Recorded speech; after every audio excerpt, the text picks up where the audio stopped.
Welcome to VBC on TV news. నేను ప్రసాద్. ముందుగా ఈనాటి ముఖ్యాంశాలు. ఐబీ డైరెక్టర్ పదవిలో తపన్ డేకా కొనసాగింపు. దేశ భద్రత దృష్ట్యా కేంద్రం కీలక నిర్ణయం.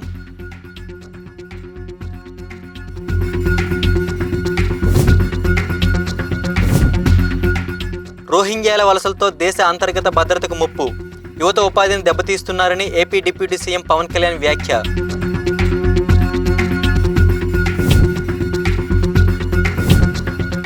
రాష్ట్రంలో రాక్షస ప్రభుత్వం నడుస్తోంది. కూటమి ప్రభుత్వంపై జగన్ ఆగ్రహం.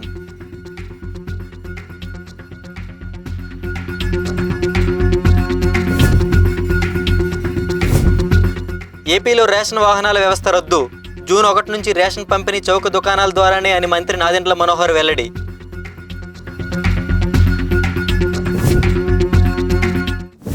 కేంద్ర ప్రభుత్వం intelligence bureau director Tapan Kumar Deka పదవీకాలాన్ని మరో ఏడాది పాటు పొడిగించింది.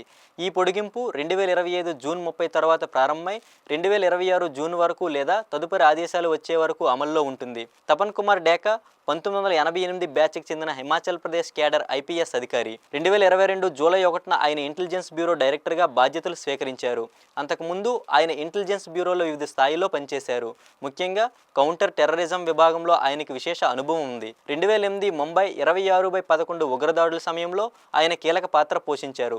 దేశీయ భద్రత మరియు ఇంటెలిజెన్స్ రంగాల్లో ఆయన అనుభవం, నైపుణ్యం దేశ భద్రతకు కీలకంగా మారిన నేపథ్యంలో ఈ పొడిగింపు నిర్ణయం ప్రభుత్వానికి ఆయనపై ఉన్న నమ్మకాన్ని ప్రతిబింబిస్తుంది. పాకిస్తాన్లో మూలాలు ఉన్న ఉగ్రవాద ఘటనలపై ప్రత్యేక నైపుణ్యం కలిగిన ఆయన ఇటీవలే పెహల్గాం ఉగ్రదాడి వంటి ఘటనల సందర్భంలో ఇండియా చేపట్టిన ఆపరేషన్ సింధూర్ వంటి ప్రతిచర్యలతో సంబంధం కలిగి ఉన్నారు.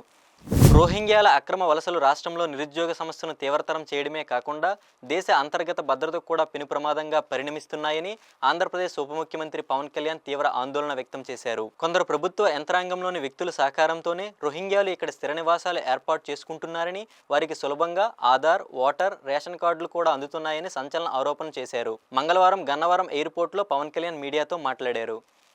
గతంలో ముఖ్యంగా 2017-18 సంవత్సరాల మధ్య కాలంలో పశ్చిమ బెంగాల్లోని కోల్కతా నుంచి పెద్ద సంఖ్యలో రోహింగ్యాలు బంగారం పని నిమిత్తం ఆంధ్రప్రదేశ్లోని పలు ప్రాంతాలకు వలస వచ్చారని పవన్ కళ్యాణ్ గుర్తు చేశారు. మయన్మార్కు చెందిన ఈ రోహింగ్యాల వలసల వల్ల స్థానిక యువత తీవ్రంగా నష్టపోతోందని, వారికి దక్కాల్సిన ఉద్యోగ అవకాశాలు చేజారిపోతున్నాయని ఆవేదన వ్యక్తం చేశారు. తెలంగాణ, ఆంధ్రప్రదేశ్లలో స్థానికులకి ఉద్యోగాలు దక్కాలన్నది ఎప్పటి నుంచో ఉన్న ప్రధాన డిమాండ్. తెలంగాణ ఉద్యమంలోనూ ఇది కీలక నినాదం. కానీ దేశ సరిహద్దులు దాటి వచ్చిన రోహింగ్యాలు ఇక్కడే తిష్టవేసి మన యువత ఉపాధిని దెబ్బతీస్తున్నారు అని పవన్ పేర్కొన్నారు. మన వ్యవస్థలోని కొందరు వ్యక్తులు వారికి సహకరించడం వల్లే ఇది సాధ్యమవుతోంది. దీనిపై లోతైన విచారణ జరగాలి. రోహింగ్యాలు మన పౌరులుగా మారి మన అవకాశాలను ఎలా కొల్లగొడుతున్నారనే దానిపై ప్రజల్లో చైతన్యం రావాలి అని ఆయన అన్నారు. Internal security. When country center is waging a war with, enforcing the borders to be safe and everything, but also state should take a very active participation in being vigilant within the internal security.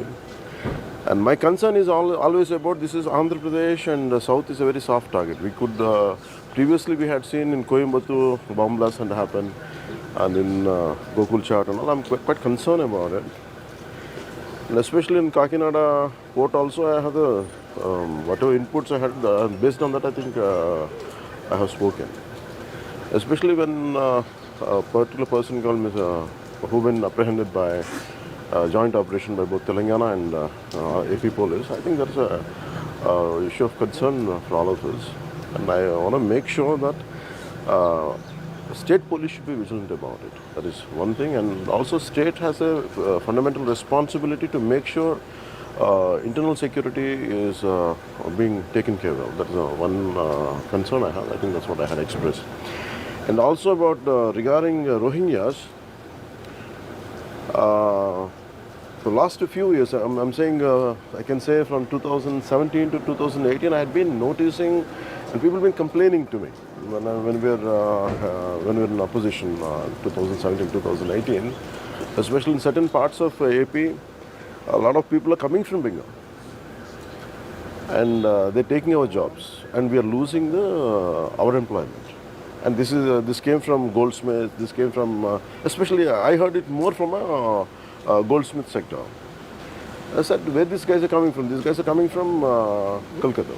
I said, in all these decades, Kolkata is a part of it, West Bengal is a part of it. How come sudden influx of migration from? Then we understood that it is from Rohingya people, whatever, Myanmar.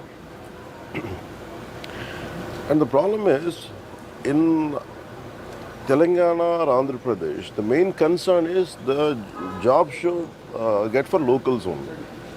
And even the previous government also said major percentage jobs should go to only for locals. I think everyone's concern is that to give if you don't provide a local employment, that would be an issue. Even if you look at Telangana statehood also, it is based on one of the three main objectives. One objective is about having employment for the native group. So imagine people, we are struggling within the interstate issues, and on the top of it, if you come migration from another country, they're not able to keep up their borders safe, they are secure, and the influx of all these Rohingyas coming here and taking the jobs, and that is a matter of concern. It's not just about mere employment, it is also about who is giving them Aadhaar cards, who is giving them ration cards, and who is behind it. There must be a group of people locally should be supporting. I think that's what I conveyed to DGP to look into it. I think that's one thing. So DGP has not come out yet and made any statement. What are they trying to do? No, it is about, because the problem is we should be alert the police.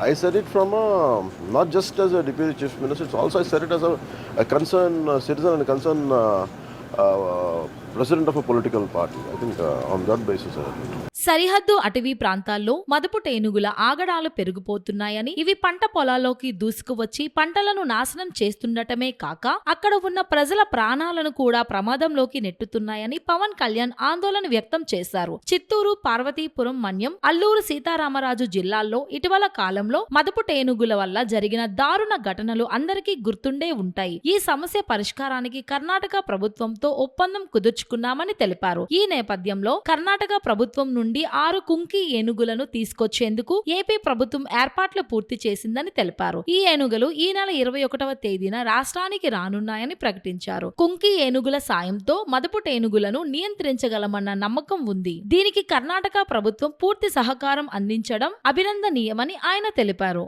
So we have a lot of issues about Kunki elephant. I mean, especially in around Srikakulam, Salur and that part of area, Parvatipura, especially in the agency areas and in Chittoor.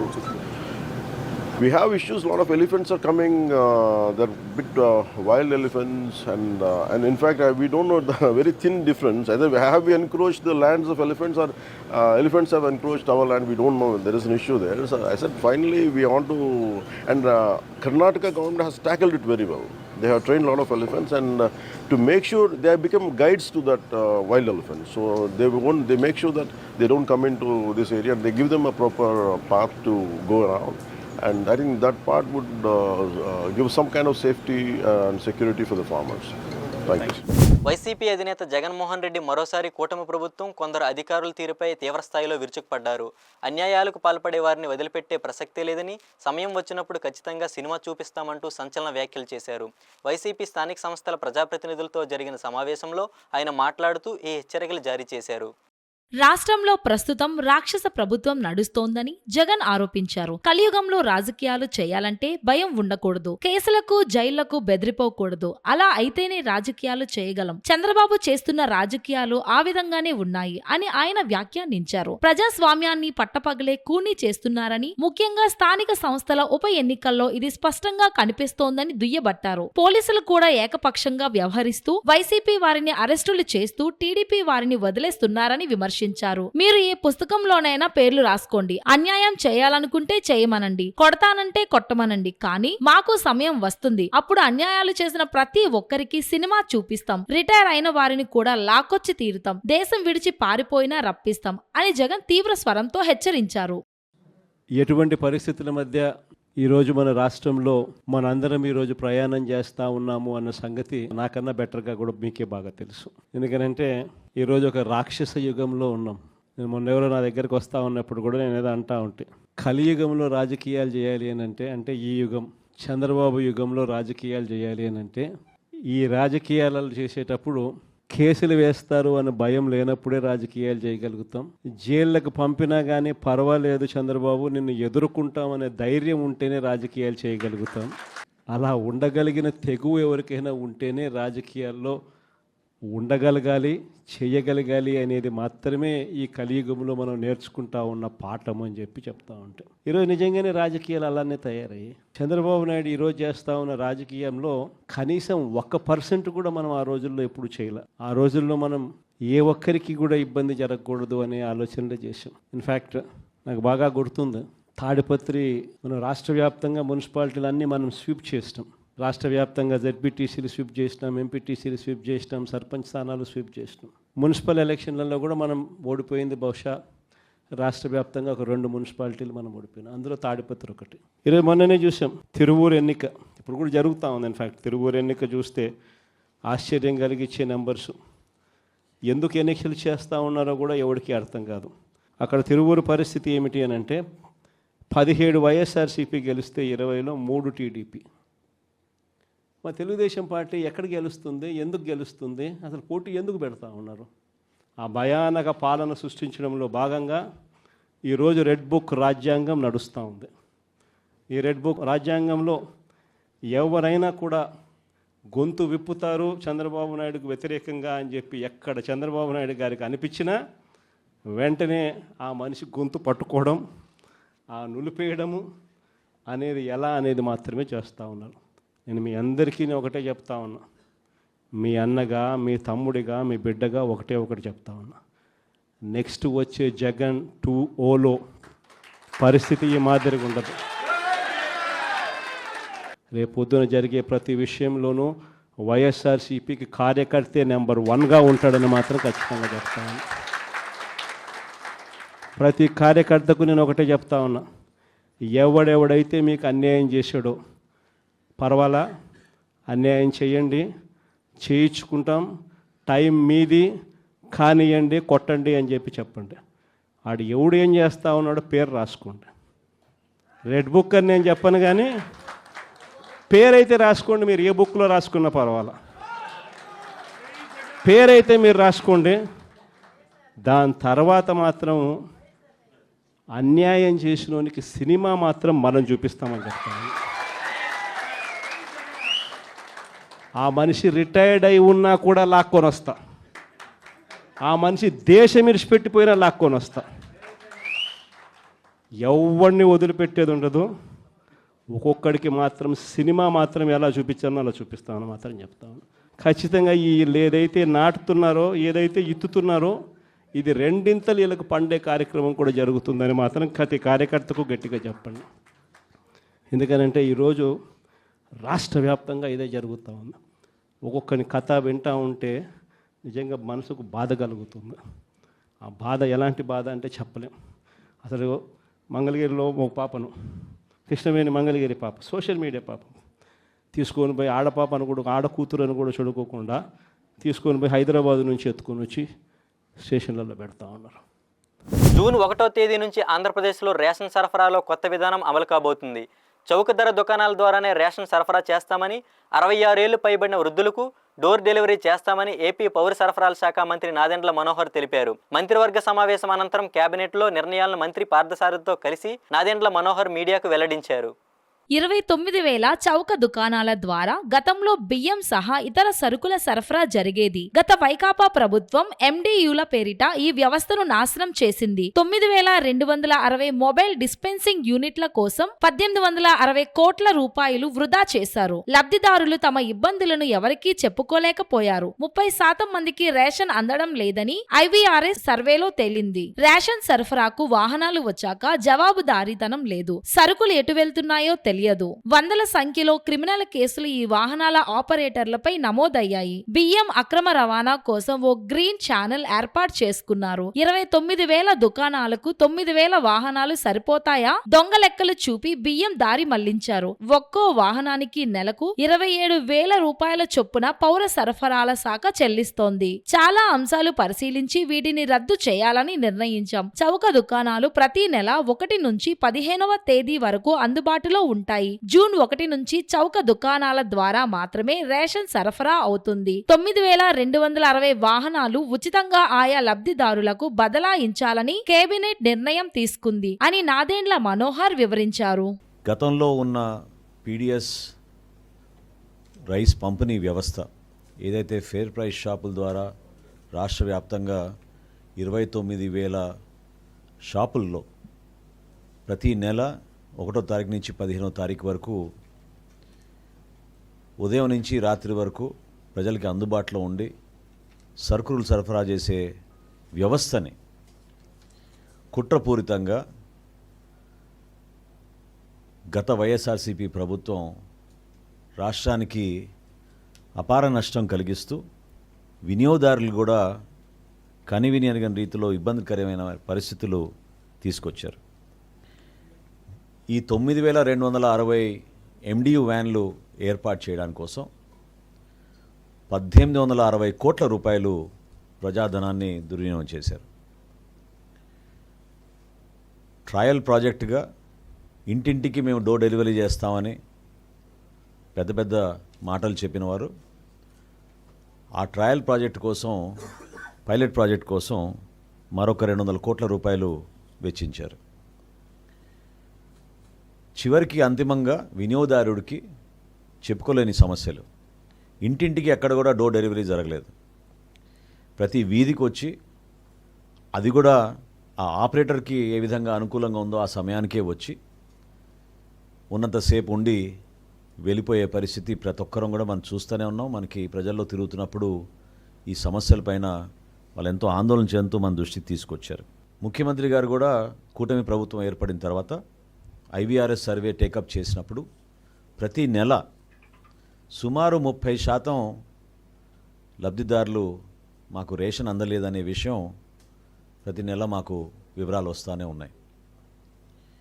ఈ నేపథ్యంలో పౌర సరఫరాల శాఖ నుంచి మేము అసలు rice smuggling ఏ విధంగా జరుగుతోంది, రాష్ట్ర వ్యాప్తంగా మేము అనేక ప్రాంతాల్లో తనిఖీలు చేసి పీడిఎస్ రైస్ స్మగ్లింగ్ డైవర్షన్ అనే కోణం నుంచి చూసినప్పుడు మాకు అర్థమైంది ఈ వ్యవస్థలో ముఖ్య పాత్ర పోషించింది ఈ వ్యాన్ల వ్యవస్థ తీసుకొచ్చిన తర్వాత. అంటే జవాబుదారితనం లేదు, ఒక స్పష్టత లేదు, సరుకులు తీసుకునేటి ఎవరెటు వెళ్ళిపోతున్నారో ఎవరికి తెలియని పరిస్థితి. అకౌంటబిలిటీ అనేది గతంలో ఫేర్ ప్రైస్ షాప్స్లో చాలా స్పష్టంగా ఉండేది.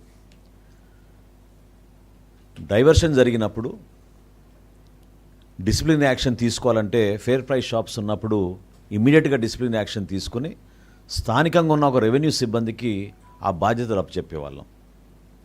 ఇప్పుడు ఈ వ్యాన్ ఆపరేటర్లు వచ్చిన తర్వాత దాదాపు 288 కేసులు బుక్ చేశాం. వందల సంఖ్యలో క్రిమినల్ కేసెస్ ఉన్నాయి వీళ్ళపైన.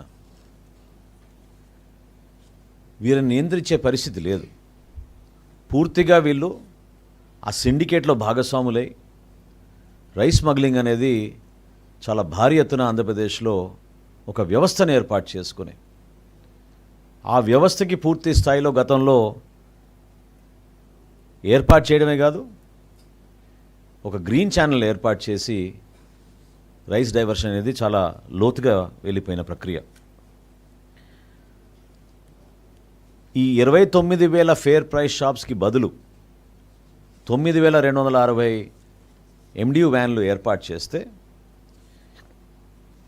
చాలా ప్రాంతాల్లో అసలు మేము ఈ రోజుకి కూడా అందించలేకపోతున్నాం.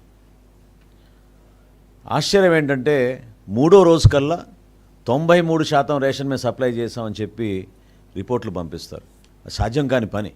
కానీ కేవలం డైవర్షన్ కోసం ఉపయోగించుకుంటూ దొంగ లెక్కలు చూపించి వీళ్ళు చేసిన అరాచకం మామూలు విషయం కాదు. దీనికి గతంలో 90% కార్పొరేషన్ల ద్వారా 10% లబ్ధిదారుల తరఫున ఆ రోజున ఐడెంటిఫై చేసి 10% బెనిఫిషరీ కడితే ఈ వ్యాన్ నిర్వహణ వాళ్ళకి అప్పచెప్పి దాదాపు నెలకి 27,000 రూపాయలు కార్పొరేషన్ నుంచి మేము వీళ్ళకి చెల్లిస్తూ వస్తున్నాం. డైవర్షన్ చాలా భారీ ఎత్తున జరిగింది. ఇది అనేక కోణాల నుంచి మేము దర్యాప్తు చేసి మాకు వచ్చిన రిపోర్ట్స్ మేరకు, అదేవిధంగా ఈరోజున ఆర్థిక వ్యవస్థ అంటే ఇంకా మేము ఇంకొక 385 కోట్ల రూపాయలు వెచ్చించాల్సి వస్తుంది వీళ్ళ కాలం మొత్తం పూర్తి చేసుకుంటే. అయినా ఏమీ ఉపయోగం లేదు. వినియోగదారులకు ఏ విధమైన అడిషనల్ సర్వీస్ ఇవ్వలేకపోతున్నాం. ఫేర్ ప్రైస్ షాప్ అయితే 1వ తారీఖు నుంచి 15వ తారీఖు వరకు ఉదయం నుంచి రాత్రి వరకు ఓపెన్ ఉండి వినియోగదారుడు ఎప్పుడైనా వెళ్ళి ఆ షాప్కి వెళ్ళి తెచ్చుకోవచ్చు. ఒకవేళ ఆ 2-3 రోజులు వెళ్ళలేకపోయినా ఖచ్చితంగా 15 రోజుల లోపే వెళ్ళగలిగేవాళ్ళు. అసలు ఎంత దురుద్దేశంతో ఈ స్కీమ్ని ప్లాన్ చేశారంటే, ఎక్కడైనా మనం చూసాం ఒక వ్యాన్ కొని కేవలం 15 రోజులకే దాన్ని వినియోగించేటట్టు డిజైన్ చేశారు. నెలలో 15 రోజులు ఖాళీగా ఉండేటట్టు. ఖాళీగా ఉన్నా సరే ఆ డ్రైవర్కి ఆ ఖర్చులకి కార్పొరేషన్ నుంచి భరించేటట్టు ఈ నిర్ణయం తీసుకోవడం అనేది చాలా ఆశ్చర్యకరమైన విషయం. ఈరోజు క్యాబినెట్లో మేము తీసుకున్న డెసిషన్ జూన్ 1వ తారీఖు నుంచి ఫేర్ ప్రైస్ షాపుల ద్వారానే పీడిఎస్ రైసు లబ్ధిదారులందరూ కూడా చేరవేసే విధంగా నిర్ణయం తీసుకున్నాం. దీంతో పాటు 65 సంవత్సరాల కన్నా ఎక్కువగా ఉన్న వయసులో ఉన్న వృద్ధులకు, అదేవిధంగా దివ్యాంగులకు డోర్ డెలివరీ జరిగేటట్టు ఈరోజు ఒక నిర్ణయం తీసుకున్నాం. కార్మికులకు వ్యతిరేకంగా కేంద్రం ప్రవేశపెట్టిన 4 లేబర్ కోడ్లను వెంటనే రద్దు చేయాలని కోరుతూ కేంద్ర కార్మిక సంఘాల ఆధ్వర్యంలో కాకినాడ కలెక్టరేట్ వద్ద ధర్నా నిర్వహించారు. లేబర్ కోడ్ల రద్దు కోసం కేంద్రంలో ఉన్న 11 కార్మిక సంఘాలు ఉమ్మడిగా జూలై 9వ తేదీన దేశవ్యాప్తంగా చేపట్టనున్న సమ్మెను జయప్రదం చేయాలని పిలుపునిచ్చారు. ఈ సందర్భంగా సిఐటియు జిల్లా ప్రధాన కార్యదర్శి చెక్కల రాజ్ కుమార్, ఐఎఫ్టియు రాష్ట్ర ఉపాధ్యక్షులు జె వెంకటేశ్వర్లు, ఐఎన్టియుసి ఏపీఎన్ తెలంగాణ ఆర్గనైజింగ్ సెక్రటరీ తాళ్లూరు రాజులు మాట్లాడుతూ మోడీ ప్రభుత్వం తీసుకువచ్చిన 4 లేబర్ కోడ్లు పరిశ్రమల యాజమాన్యాలకు, కార్పొరేటర్లకు లాభదాయకమైనవని, దేశంలో కష్టించి పనిచేసే 90% మంది కార్మికులకు, ఉద్యోగులకు, అసంఘటిత రంగ కార్మికులకు ఉరితాడు వంటివని విమర్శించారు. ఇవి అమలులోకి వస్తే ఇప్పటి వరకు కార్మికుల హక్కులైన permanent bonus, PF, ESI, gratuity, ప్రమాద నష్ట పరిహార చెల్లింపు, సమాన పనికి సమాన వేతనం, రిటైర్మెంట్ బెనిఫిట్స్ మొదలైనవి రద్దు చేయబడతాయి అన్నారు. జిల్లా కలెక్టర్ వద్ద కేంద్ర కార్మిక సంఘాల ఆధ్వర్యంలో ఏదైతే లేబర్ కోడ్లు రద్దుగానే ఉద్యమం చేస్తున్నామో అది తప్పకుండా అది రద్దు అయ్యేలాగా, అలాగే జూలై 29వ తారీఖున యొక్క దేశవ్యాప్త సమ్మెను జయప్రదం చేసేలాగా, అలాగే మరి అవుట్ సోర్సింగ్ కానీ, అలాగే స్కీమ్ వర్కర్స్ కానీ వీళ్ళందరూ కూడా పర్మిట్ చేసేలాగా, అలాగే లేబర్ కోడ్లు ఏదైతే ఉందో రద్దు చేసేలాగా కూడా ఇవాళ కేంద్ర కార్మిక సంఘాల ఆధ్వర్యంలో భారీ ఎత్తున ఇవాళ కలెక్టరేట్ చేయడం జరుగుతుంది. దీన్ని మరి ప్రచురించుకుని మీరు దేశం అంతా కూడా కార్మికులు ఎక్కడైతే పనిచేస్తారో అన్ని రంగాల్లో కార్మికులు కూడా, అన్ని రంగాల్లో రైతు కూలీలు కూడా ఈ సమ్మెలో పాల్గొనాలి. ఎవరైతే జరిగే సమ్మెకు పూర్తి మద్దతు పలికి ఉద్యోగులు, నిరుద్యోగులు, అలాగే ఉపాధ్యాయులు అందరూ కలిసి కార్మికులతో కలిసి ఈ ఉద్యమంలో పాలు పంచుకోవాలని చెప్పేసి కోరుకుంటూ, అలాగే మరి జూలై 9 ఏదైతే ఉందో ఈ 4 కోట్ల రద్దుపై మరి దేశం అంతా కూడా అట్టుడికిపోతుంది. మోడీ ప్రభుత్వాన్ని గెలిపించేలా కూడా ఆలోచన చేస్తారు కార్మికులంతా కూడా. కార్మిక సంఘాలు కూడా వచ్చే మరి ఎలక్షన్ లో కూడా, వచ్చే ఎన్నికల్లో కూడా మోడీని మాత్రం ఎట్టి మధ్య కూడా మరి గతిదించే వాతావరణం ఉంది. కార్మికుల పట్ల దేశవ్యాప్తంగా కూడా ఈ వేళ ఈ 4 లేబర్ కోడ్లపై అట్టుడికిపోతుంది. కాబట్టి ఈ కేంద్ర కార్మిక సంఘాల ఐక్యత ఏదైతే ఉందో జూలై 9న దేశమంతా కూడా మరి తప్పకుండా ఈ సమ్మెలో పాల్గొని దేశమంతా కూడా సమ్మె చేయాలని చెప్పేసి, అలాగే ప్రజలు, కార్మికులు, కర్షకులు, అలాగే మరి మహిళా కార్మికులు కానీ, అలాగే మరి ప్రజా బంధు ఏదైతే ఉందో అందరూ కూడా ఈ బంద్లో పాల్గొని దేశమంతా కూడా మరి బంద్ చేయాలని కోరుకుంటూ మరి సెలవు తీసుకుంటూ, నా పేరు తాళ్లూరు రాజు, ఐఎన్టీసీ అధ్యక్షుడు జిల్లా, అలాగే ఏపీ తెలంగాణ సెక్రటరీగా పనిచేస్తున్నాను. కార్మిక వ్యతిరేక, రైతు వ్యతిరేక, ప్రజా వ్యతిరేక విధానాలని అవలంబిస్తా ఉంది. ఈ విధానాలకు వ్యతిరేకంగా కేంద్ర కార్మిక సంఘాలు, సంయుక్త కిసాన్ మోర్చా పెద్ద ఎత్తున సమ్మె చేయాలని చెప్పేసి పిలుపునిచ్చాయి. మే 20 జరగాల్సిన సమ్మెను దేశంలో నెలకొన్న యుద్ధ వాతావరణం కారణంగా జూలై 9కి వాయిదా వేయడం జరిగింది. కాబట్టి మే 20న అన్ని జిల్లా కలెక్టర్ కార్యాలయాల వద్ద ఆందోళనలు, ధర్నాలు చేయాలని చెప్పేసి కేంద్ర కార్మిక సంఘాలు పిలుపునిచ్చాయి. ముఖ్యంగా మోడీ ఏదైతే 4 లేబర్ కోడ్లను తీసుకొచ్చాడో వాటిని రద్దు చేయాలని చెప్పేసి మనం డిమాండ్ చేస్తా ఉన్నాం. అంతేకాకుండా ఈ దేశంలో నిరుద్యోగం పెరుగుతుంది, పేదరికం పెరుగుతుంది, అసమానతలు పెరుగుతా ఉన్నాయి. ప్రభుత్వ రంగాన్ని సర్వనాశనం చేస్తూ ప్రైవేటీకరణ చేస్తా ఉన్నారు. ప్రైవేట్ పెట్టుబడిదారులకు, అంబానీలకి, అదానీలకి దేశాన్ని లూటీ చేసుకోవడానికి అవకాశాలు కల్పిస్తున్నారు. ఈ సొంతంగా పర్మనెంట్ ఉద్యోగాలు ఇవ్వకుండా కాంట్రాక్ట్ ఉద్యోగుల్ని కార్మికులు పర్మనెంట్ చేయకుండా ప్రభుత్వం వాళ్ళ శ్రమను వాళ్ళ వేతనాన్ని కొలగొడతా ఉంది. ఈ విధానాలను తీవ్రంగా వ్యతిరేకిస్తా ఉన్నాం. కాంట్రాక్ట్ అవుట్సోర్సింగ్ కార్మికులు పర్మనెంట్ చేయాలని, స్టీమ్ వర్కర్లందరినీ ప్రభుత్వ ఉద్యోగులుగా గుర్తించాలని, ప్రతి కార్మికుడికి నెలకు 26,000 రూపాయలు జీతం ఇవ్వాలని, రైతాంగం పండించిన పంటలకు C2+ ఫుడ్ ప్రకారం గిట్టుబాటు ధర చెల్లించాలని, ఏదైతే రైతు ఉద్యమంలో మోడీ రైతులకు హామీ ఇచ్చాడో ఆ హామీలు అమలు చేయాలని చెప్పేసి డిమాండ్ చేస్తూ గ్రామీణ బంధును ఈ సమ్మెను చేయడానికి జూలై 9న పిలుపునిచ్చారు. దీన్ని దేశవ్యాప్త ప్రజలందరూ కూడా పాల్గొని ఈ సమ్మెను విజయవంతం చేయడం ద్వారా మోదీ ప్రభుత్వాన్ని చేస్తున్న కార్మిక వ్యతిరేక, ప్రజా వ్యతిరేక, రైతు వ్యతిరేక విధానాలు తిప్పికొట్టాలని ఈ దేశ ప్రజలకు పిలుపునిస్తా ఉన్నాం. శ్రీ వెంకటేశ్వర్లు, IFTU రాష్ట్ర ఉపాధ్యక్షుడు. మోడీ తీసుకొచ్చిన 4 లేబర్ కోడ్లు రద్దు చేయాలని కోరుతూ ఇవాళ కాకినాడ కలెక్టరేట్ ముందు కేంద్ర కార్మిక సంఘాల ఆధ్వర్యంలో ధర్నా చేయడం జరుగుతుంది. ఈ 4 లేబర్ కోడ్లు కనుక రాష్ట్రంలో అమలైతే ఎవరు కూడా పర్మనెంట్ చేయాలని అడిగేటువంటి అవకాశం ఉండదు. నా జీతం కనీస వేతనం ప్రభుత్వం నిర్ణయించిన దాని ప్రకారం ఇవ్వాలని అడిగే అవకాశం ఉండదు. యాజమాన్యాలు ఎంత ఇస్తే అంత తీసుకుని ఎప్పటి వరకు ఉంచుకుంటే అప్పటి వరకు, ఆ తర్వాత నిన్ను తీసేస్తున్నామంటే ఏమీ మాట్లాడకుండా కనీసం లేబర్ ఆఫీస్ లో కంప్లైంట్ చేయడానికి లేదు, సివిల్ కేసు వేయడానికి ఉండదు. అంటే నేను చెప్తున్న దాని ప్రకారం ఏ హక్కులు లేని బానిసలుగా మారేందుకు కార్మిక వర్గం సిద్ధపడాలి. మనం సిద్ధపడదామా? ఈ 4 లేబర్ కోడ్లని రద్దు చేయించుకుందామా? కాబట్టి దేశవ్యాప్తంగా మేము చెప్పేది ఏంటంటే, కేంద్ర కార్మిక సంఘాలు జూలై 9వ తారీఖున వీటి మీద పోరాడాలని చెప్పి కార్మిక వర్గానికి, రైతాంగానికి పిలుపునిచ్చాయి. కాబట్టి జూలై 9 జరిగేటువంటి దేశవ్యాప్త సమ్మెని జయప్రదం చేయాలని మీ అందరికీ విజ్ఞప్తి చేస్తా ఉన్నాం. అలాగే డ్రైవర్ల మెడకు ఉరితాడిగా ఉన్నటువంటి హిట్ అండ్ రన్ చట్టాన్ని రద్దు చేయాలి. స్టీమ్ వర్కర్లందరినీ రెగ్యులర్ చేస్తూ 4వ తరగతి ఉద్యోగులుగా గుర్తించాలి. కాంట్రాక్ట్ అవుట్సోర్సింగ్ ఉద్యోగులకి సుప్రీంకోర్టు తీర్పు ప్రకారం సమాన పనికి సమాన వేతనం చెల్లించాలి. అలాగే అసంఘటిత రంగ కార్మికులైన ట్రాన్స్పోర్ట్, హమాలి, భవన నిర్మాణ కార్మికులకి సంక్షేమ బోర్డులు అమలు చేయాలని చెప్పి, ఈ రాష్ట్రంలో పెంచిన విద్యుత్ ఛార్జీలు తగ్గించాలి.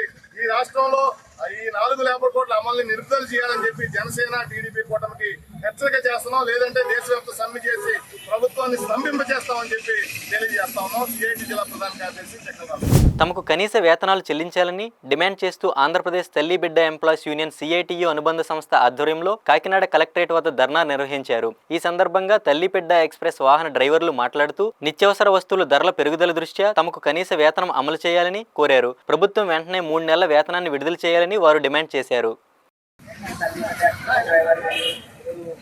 రాష్ట్ర వ్యాప్తంగా కూడా ఈ ధర్నాంగా అనేది తీసుకువస్తుంటే గత ఈ తల్లి బిడ్డ 2015లో ప్రారంభించారండి. అప్పటి నుంచి కూడా ప్రభుత్వం మాకు ఎటువంటి సహకారం అందించట్లేదు. పైగా ఇప్పుడు మా ధర్నా అనేది ఏంటంటే నిత్యావసర వస్తువులకు అనుగుణంగా మా జీతాలు పెంచాలి. అంటే వచ్చే కాంట్రాక్ట్కి డబ్బులు అనేవి పెరుగుతున్నాయి తప్ప మాకు జీతం మాత్రం పెరగట్లేదు. అలాగే ఉద్యోగ భద్రత కల్పించాలి. పనితీరు విషయమై 8 గంటలు నిర్వహించాలి. డ్రైవర్లపై ఉన్న ఒత్తిడి అనేది తగ్గించాలి. ఏ కంపెనీ అన్నా సరే ఇప్పుడు వచ్చే కంపెనీకి మేము మనం తీసుకునేది ఏంటంటే డ్రైవర్లపై ఒత్తిడి తగ్గించాలి, 8 గంటల పనితీరు అమలు చేయాలి. అలాగే ఇంకో విషయం అనేది డ్రైవర్ ఒత్తిడి మెయిన్ తగ్గించాలండి. చాలా ఇబ్బంది పడుతున్నాం. బయట ఉన్న నిత్యావసర వస్తువులకి మా జీతానికి కూడా సంబంధం లేదు. అలాగే బకాయి ఉన్న 3 నెలల జీతాలు కూడా తక్షణమే చెల్లించాలని. కేవలం 7,800తో ఒక డ్రైవర్ బతకాలంటే ఇక మీరే తెలుసుకోవాలి. కాబట్టి బయట ఉన్న నిత్యావసర వస్తువులకు అనుగుణంగా దృష్టిలో పెట్టుకుని గవర్నమెంట్ మమ్మల్ని ఆదుకోవాలని ఈ ధర్నాకి జరగడం జరిగింది. ఈ వార్తలు ఎంతటితో సమాప్తం. మరిన్ని విశేషాలతో మళ్ళీ కలుద్దాం.